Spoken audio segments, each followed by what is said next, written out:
I was watching your podcast Yeah, on Passa Azul. Praça Azul, which was a great, very interesting conversation. It was kind of, it was very um, emotive. I was looking at it. I was like, yeah, it's very interesting to feel that you actually. It was. I would even say that it was almost heartbreaking, Mm, understanding that because of the ways of this industry, you actually are a legend of this game that actually didn't really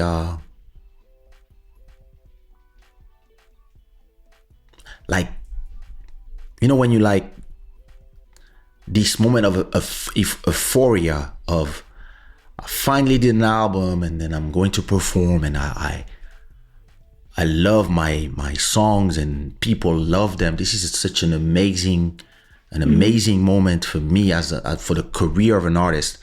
And then everything goes down in flame because of businesses and misunderstandings and lack of respect, everything that happened to you. And then you realize that you never had the pleasure to actually mhm. appreciate the fact that you did those great things. So it's the same as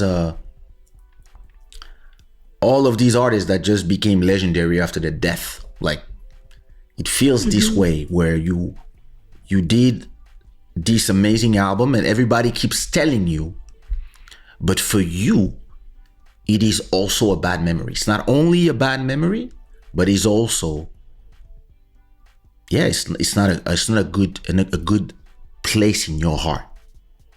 Yeah. And it it is sadly the life of a lot of artists that Mhm. because whenever we release the music, we are so euphoric about and so deep into the creation that we don't think about the business side. And then when we start opening our eyes to the business side, it's too late. So we get Mhm. burned. So what? And I invite. So I don't want to ask the same questions.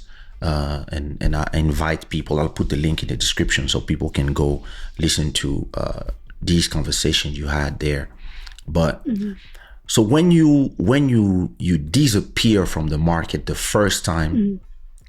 I'm there, and I'm living everything from outside, but from inside because I'm working with Section Zouk, so I'm hearing dispute, Yeah. legal stuff, lawyers, and like, whoa, what's going on? And then all of a sudden, your albums disappear from everywhere. Mhm. So how did you survive the heartbreak? I don't know. For the longest time, I didn't realize what was happening to me. I was just grieving. It was a very quiet time. I barely sang. Even when I was pregnant with my son, my first son, it was a very quiet time. I barely sang to my son. And to the point that I even felt like after years of doing that, like avoiding to sing, there was a period where I felt like, oh shit, I'm losing that ability to use my voice. So I had to train myself again. But So it you took were, years. excuse me. I was, yeah, So I you was were grieving. I was, yeah, you like I was, stopped singing. yeah, I stopped singing So you completely. were I didn't sing for years. disgusted of singing because of the business. No, it's not disgusted of singing, but singing brought me so much pain because of all the experiences in the industry that I'd rather just be quiet and just enjoy my life without music. Even though music defined my life at a very, you know, pretty much my entire life, Yes. and it was also part of my identity. And I remember this is like I'm in my mid 20s, where I felt like for the first time, music was no longer what it was for me. Music was always my first love above everything. And then when I became a mother, I was like, all right, this is it now. This is where I'm gonna focus.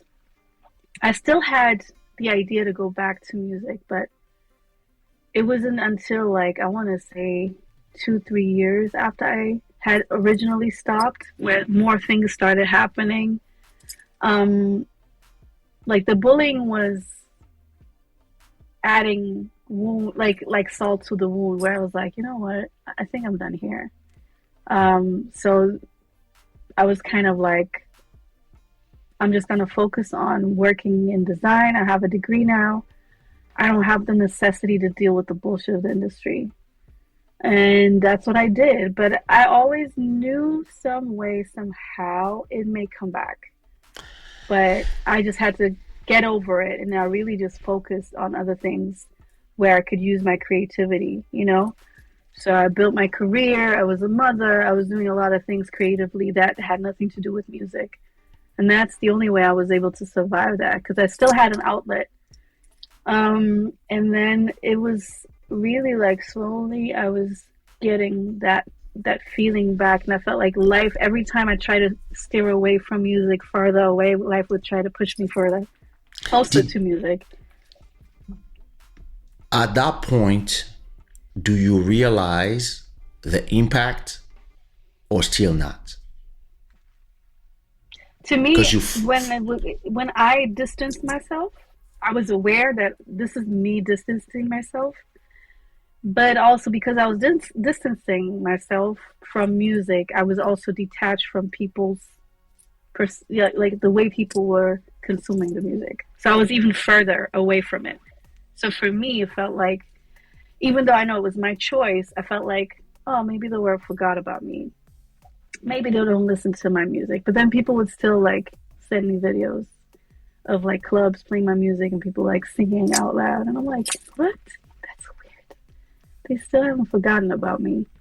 But I had so much pain and so much hate and so much anger that I had to overcome that first. And being able to forgive that, I think was a long process. And it was a process where I felt like I wasn't even aware I was in it until I really did the work to process everything. Because I, for the longest time, didn't even process all the things that happened to me at the time. did So you did you distance yourself from music after falling out with Erogen or after falling out with Erogen then classic? it was both. It was after classic, Okay. particularly. Because It was a 2000. every time you appeared again, because Yeah. how long between you live separating violently with Erogen did you Mhm. start working with classic? I worked with Erogen for like maybe a year, like till 2007, to like a year and some change. I feel like it was just the combination of having to Of have everything, yeah. Make you of be, everything. And there was other stuff that was going yeah, on yeah. too. And I was like, I'm just like, I was over it. You know, for someone who lived, besides music, I just lived a regular life. And I felt like every time it came to music, it was a stressor. It was stress Mm, dealing with everything. It was stress, and it was like, and mind you, I didn't have a team around me to protect me. I was 21 when I started. So I think that me having to handle all these big things by myself, that was not a good setup to begin with. And I acknowledge now as an adult, I was like, I was not equipped to handle that by myself. And because I was in it, without a team around me that protected me, I think it became what it became. But now in some ways, it may sound weird, but I'm grateful for the experience listen, of the experience, I was able to grow and yeah, learn a lot of the things that listen, I know now to avoid. whatever happened between you and all these teams, you guys made the most amazing music. Yeah. So I know it's bittersweet, Yeah. but the music still is the one of the most amazing music coming from. I mean, there's been other things that were amazing, but at that moment, the music that came from your collaborations with these people was amazing. And it's what is interesting too, and this is something that I've been thinking about, is most artists, we have an expression in French that says on ne change pas une équipe qui gagne. So you don't change a team that wins. And you have successfully went from a first team where you did an amazing album that really changed the game to another one where you did an album that was not released, but a few songs that still changed the game again. So I guess my conclusion is that in reality, it didn't matter the team. It was really you, the game changer. Even if both of these teams that they're strong. They're strong. Like, I have a lot of respect for them. Like they did change the game on their own with everything they released. I believe it's a mix. I believe it's a mix. No, it is always. It is always like the music is not done unless you. I mean, unless you like me and you sing, produce, mix, math, everything yourself. This is different. But it's always the combination of you going in the right places to work with the right people. But at the same time, I believe that any strong team that you would have landed on, you would have destroyed the game anyway. Because listen, when we did Let It Go, I was like, oh, that's her. It's not us. It's her. Some artists have that. And people, because of the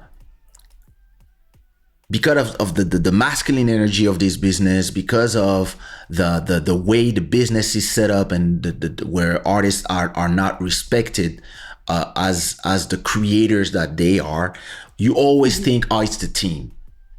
When in reality, sometimes it's the team. I can tell you in some albums that I did, it was me. I came, I brought the skeleton, I brought the meat, I did everything. I told the person to sing, I brought the right people to write, and all the person did was interpret. And what was important, I envisioned the whole thing. And I can also tell you, when I had some people, all I had to do was bring beats, and that's it. And you are one of those. Because you can have a strong team and the wrong artist, and it will only go so far. I've seen that too. I believe that whoever would have worked with you that was good, because it's not to take away from those teams. Those teams are amazing. And listen, time has proven that they are good, because they didn't do one great project. They didn't launch one great artist. They launched a ton of them. Several, But a unicorn is a unicorn. That's it. That's it. So did you find success and joy in being an architect? Did you find like the joy that music brings in being away from music and being an interior designer, creating objects, creating spaces? Because it's It might be another part of the brain, but it's the same as the creative brain. So Yeah, yeah. did you find that, or maybe my question might be wrong, because maybe you were not looking for that joy. You were just being creative because you are just a creative. But maybe you were not looking Yeah. to replace something because you didn't actually really lived it, because you were Mm-hmm. always away from the game and just Mm-hmm. coming to sing and then going back to your normal life. But Yeah. because I remember Yeah. calling you from time to time. I would call you Yeah. twice a year. I mean, not even call you. I Yeah. would just send you a text like, Yeah. Yeah. "Hey, I hope you're fine. Da da da da. What's good? Yeah. Aquarius. Blah blah blah." Yeah. Have a conversation about nothing. And listen, I remember like my people like, "Please sign her," and I was like, I, You're like, I don't know how. I don't know. I'm not sure. Like, I mean, I was I, myself. I was yeah, myself immersed yeah, in the drama of yeah, this industry as an artist, and at the same time as a producer. producer. So, Yeah. and I was in the reinvention myself of what I'm doing today. I was actually asking myself, okay, where am I in 15 years? So it was in, I was for independence of artists. So it made no sense. But at the same time, I know that when I remember when I had a group of the most pure Sushiro fans coming to me one day in Portugal and being like, "Sensei, we need to talk to you." I was like, dude, these guys want to, like, listen, Marcia has to be part of Sushiro. I was like, what are you talking about? She's not even in this anymore. I speak to her. She's not in this. No, no, no, no, no. Yeah. Yeah. You are the right place. And I was like, yeah, but at the same time, this and that and that. And you know, when I did let it go, I Mm-hmm. understood what they meant. I really understood. I'm not a regret guy, but I understood when, like, when you sent me the first draft, Mm-hmm. and I was like, oh yeah, because you are one of those, and I'm one of those too. Mm-hmm. So you could hear it when we did let it go, even Yeah. if I mean, it's not our first collaboration, but it's really our first, just Yeah. you and me, not with a bunch of Featuring. other Yeah. people. Like, you Yeah. could hear the magic, and Mm-hmm. you could hear and actually before it came out, I was still asking myself, okay, how does the return of somebody who did magic long time ago, how does it work when the fans are not, our fans are older and they are Mm-hmm. not more in their formative years? And Yeah. it was also pressure for me because I don't launch artists anymore. So launching and being part of the return of somebody that impacted music that much, I was like, okay, let's do the best song we can. I love it. Now let's see what happens. And as the song came out, you also went on that tour of, and that's Mm-hmm. when I start seeing all the videos of all the people, all the, like, the you crying on stage, people really sending you the love that you needed. And then I was like, oh Yeah. yeah, they were right. Maybe I should have. like Yeah. things happen for the reasons that they have to happen, because maybe we have to be in the right Yeah. space. But Yeah. it's this thing where you realize, because you never know. Even Yeah. me, with my vision and stuff, I don't have all the answers. But Mm-hmm. then that's when I really had the answer. I was like, it's not them, it's her, for real. Like it's not us. Like, it could be anyone Yeah. that is good. It could be Mr. Yeah. Carly or Judge or whoever. Like, anybody who knows how to work an artist and to provide the right platform Yeah. would actually be the right choice. I think Yeah. my guys they wanted it to be me because they knew that I would there would be the respect that you needed to, and Yeah. because I really am an artist. So, Hmm. but now, I mean, now I realize, now I realize. So, yeah, It's like when it's a weird experience to one not really have a full grasp as to what the impact was, but do I know that I have a certain gift when creating music? Yes. But those two things, it's like I don't correlate them together because I can make music and think this is great music and it lands in the market and it doesn't do anything. So I just always had this feeling of like I know what I'm capable of doing. I know that I can create good melodies. I know that I can create good songs. I know that I can write good lyrics. So those that was always there. But again, I also was not fully grasping the impact. So those are two separate things for me. So I believe is that it's because you are a very intellectual person, and people that are very intellectual tend to rationalize everything and put things in their boxes. The success is one thing, and it's because of this. It's not a magical thing. We tend to yeah, classify things and to be able to leave the yeah, things in the moment and then go back out of them when we are doing yeah, something else. And like yeah, I can walk in the street and be in the worst pajama ever because my wife sent me to buy bread and completely forget that where I go places, somebody might right. at 7 a.m. ask for a photo where I look the worst. Yeah, And I yeah, just yeah, woke yeah, up yeah. and I didn't I didn't even like remove the white from the side of my mouth, and I'm like with my bread, and somebody's like, man, there's Yeah, Kaysha, and then people now they directly come with their selfie mode. yeah. They So, don't even ask. and sometimes you have to remember, oh yes, I'm a Yeah, celebrity. Like, yeah, so I yeah, kind of understand like how you feel yeah, in it. yeah. I come from a humble family. We were never rich. Quite the opposite. I had to work for everything I have. And I do take pride in who I am and how I've always worked my way through life. Nothing was given to me. Opportunities, yes, but I still worked for everything I have done.